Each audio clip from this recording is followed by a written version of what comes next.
Welcome friends, welcome back to our channel ચટપટું કાઠિયાવાડ. આજે કોઈ આપણે રેસીપી બનાવવાના નથી, પણ રેસીપી જ્યાં બનાવીએ છીએ એ કિચનની સિંક, ગંદી ગંદી સિંક હોય છે, એ ગંદી સિંકને ક્લીન કેવી રીતે કરવી, how to clean our kitchen sink.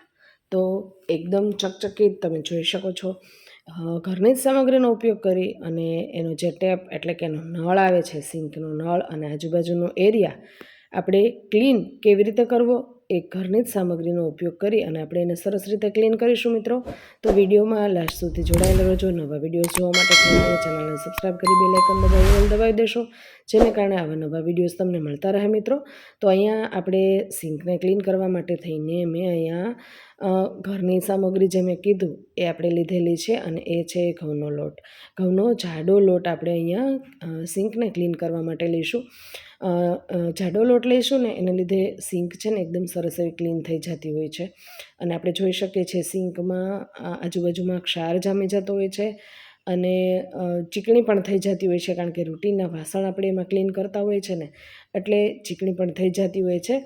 તો એવું ન થાય એ માટે થઈને ચીકણી જે સિંક છે એને ક્લીન કરવા માટે થઈને લોટની સાથે આપણે થોડું એવું નમક પણ લઈ લેશું, કે જેને કારણે એકદમ સરસ એવી આપણી સિંક છે એ ક્લીન થઈ જાય. અને સરસ રીતે આપણે એને જેને કહેવાય કે ઘરની જ સામગ્રીનો ઉપયોગ કરીને કરીએ છીએ એટલે ગેંડી બિલકુલ પણ બગડવાનો ભય રહેતો નથી. કારણ કે તમે સિંકમાં જોઈ રહ્યા છો એક જ વખત ખાલી બીજા વાસણમાં ટ્રાન્સફર કરતી વખતે, બીજી બોટલમાં ટ્રાન્સફર કરતી વખતે જે લિક્વિડ જેને કહેવાય ને એસિડનો ભાગ પડી ગયો, એમાં જો ગેંડીમાં બ્લેક એવો સ્પોટ થઈ ગયો છે, તમે જોઈ શકો છો. તો એ સિંકનો જે સ્પોટ છે એ દૂર કરવું બહુ અઘરું પડે છે. એને દૂર કરવા શું કરી શકાય, આપણા સજેશન્સ જરૂરથી આપજો મિત્રો મને, તો એ પણ હું ક્લીન કરી શકું. અને અહીંયા આપણે જોઈ શકીએ છીએ કે મીઠું અને લોટનો ઉપયોગ કરી અને સરસ એવી સિંક ક્લીન તો થઈ ગઈ છે, પણ જોઈએ એવી હજી ચકચકિત થઈ નથી. તો એના માટે આપણે શું કરી શકીએ એ પણ આપણે વિડીયોમાં જોઈશું. તો વિડીયોમાં લાસ્ટ સુધી જોડાયેલા રહેજો મિત્રો. અને હા, આપના સજેશન્સ જરૂરથી આપજો. અને આવી હોમ એટલે કે કિચન ક્લિનિંગ માટેની ઘણી એવી જે ટિપ્સ હોય છે, અહીં તો આમ જોઈએ તો સિંકની ક્લીન માટેની જે ટિપ્સ તમને યોગ્ય લાગે એ તમે કોમેન્ટ કરી અને મને જરૂરથી કહી શકો છો મિત્રો. તો સિંકને ચકચકિત એકદમ સરસ એવી ક્લીન કરવા માટે થઈને, હાઇજીન કરવા માટે થઈને આપણે એમાં જે આપણે વાસણ ઉટકવા માટેનું જે લિક્વિડ આવે છે એ લિક્વિડ આપણે લઈ લેશું, એટલે એકદમ સરસ એવા ફીણ થઈ જાય છે અને સરસ એવી જે સિંક છે એકદમ સરસ એવી ક્લીન થઈ જાય છે.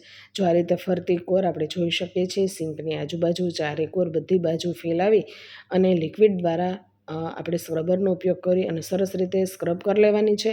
અને જે ગળણી આપણે સિંકમાં રાખીએ છીએ કચરો ન જાય માટેની, એને તો ખાસ ક્લીન કરવાની, આ રીતે ક્લીન કરી દેવાની. આપણે કચરો બિલકુલ ન જાય એના માટે થઈને આપણે એને રાખેલી હોય છે, તો એને પણ ક્લીન કરી લેવાની છે.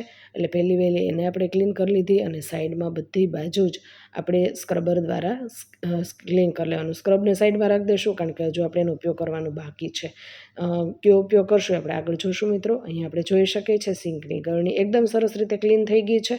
અને હવે આપણે જોઈશું કે લોટ અને નમકથી તો સિંક છે સરસ રીતે ક્લીન થઈ જ ગઈ છે, પણ એકદમ ચકચકિત કરવા માટે થઈને તમારે હેન્ડવોશ અથવા તો કોઈ પણ જાતનું વોશિંગ પાવડર અથવા તો સાબુનો ઉપયોગ પણ તમે કરી શકો છો.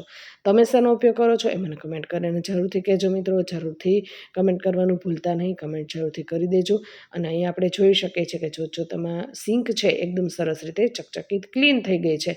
અને આવી જ સિંક જો ક્લીન કરેલી હોય ને તો એમાં ક્ષાર બિલકુલ પણ જામતો નથી. તો આ રીતે સિંક છે સરસ રીતે ક્લીન થઈ ગઈ છે મસ્ત. જો વિડીયો ગમે તો લાઇક કરવાનું બિલકુલ ભૂલતા નહીં મિત્રો, લાઇક જરૂરથી કરી દેજો.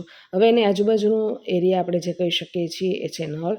તો નળ અને આજુબાજુમાં આપણે જોઈ શકીએ છીએ પાણી જ્યાં જ્યાં ઉડતું હોય ત્યાં પણ ક્ષાર જામી જતું હોય છે.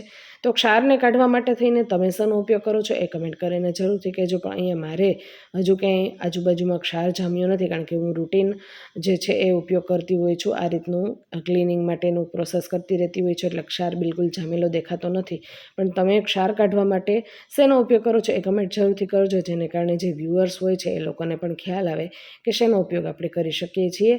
અહીં આપણે જે સ્ક્રબર સાઈડમાં રાખ્યું હતું જે લિક્વિડવાળું, એ લિક્વિડને આપણે અહીંયા આ રીતે સ્ક્રબર દ્વારા ઘસીને સરસ રીતે ક્લીન કરી લેવાનું છે, એટલે નળ પણ એકદમ સરસ રીતે ક્લીન થઈ જાય અને આજુબાજુનો જે એરિયા છે એને પણ આપણે સરસ રીતે ક્લીન કરી દઈએ. આ રીતે રોજે રોજ જો આપણે ક્લીન કરતા રહીશું ને મિત્રો, તો એમાં લગભગ હું માનું ત્યાં લગી બહુ તો થોડો ઘણો ક્ષાર જામે, તો બહુ ઝાઝો એવો ક્ષાર જામતો નથી, કારણ કે રોજે રોજ આપણે એને ક્લીન કરતા રહેતા હોઈએ છીએ. ધોઈ અને સરસ રીતે આપણે પોતું પણ મારી દઈએ છીએ, એટલે સરસ એવું ક્લીન થઈ જાય છે. તો જો નળે સરસ એવો ચોખ્ખો થઈ ગયો છે અને આજુબાજુનો એરિયા જે આપણે આ રીતે સ્ક્રબર દ્વારા ક્લીન કર્યો, તો એને પણ આપણે આ રીતે પાણીથી ધોઈ લઈશું. તો આપણે જોઈ શકીએ છીએ મિત્રો, સરસ એવો નળ પણ એકદમ સરસ રીતે ક્લીન થઈ ગયો છે. તો મિત્રો, આ વિડીયો તમને ગમ્યો છે કોને એ કમેન્ટ કરીને જરૂરથી કહેજો, કારણ કે ઘરની સામગ્રી દ્વારા આપણે આ રીતે જે છે એ વોશિંગ એરિયા જે છે એ ક્લીન કરી શકીએ છીએ. જો ટેપ પણ એકદમ સરસ રીતે ક્લીન થઈ ગયો છે અને સિંક પણ એકદમ સરસ રીતે ચકચકિત થઈ ગઈ છે. મિત્રો, વિડીયો ગમે તો એક લાઇક જરૂરથી આપી દેજો. ચેનલ પર નવા હોય તો સબસ્ક્રાઈબ કરી બેલ આઇકન દબાવી ઓલ જરૂરથી દબાવી દેશો, જેને કારણે આવા નવા વિડીયોઝ તમારા સુધી મળતા રહે.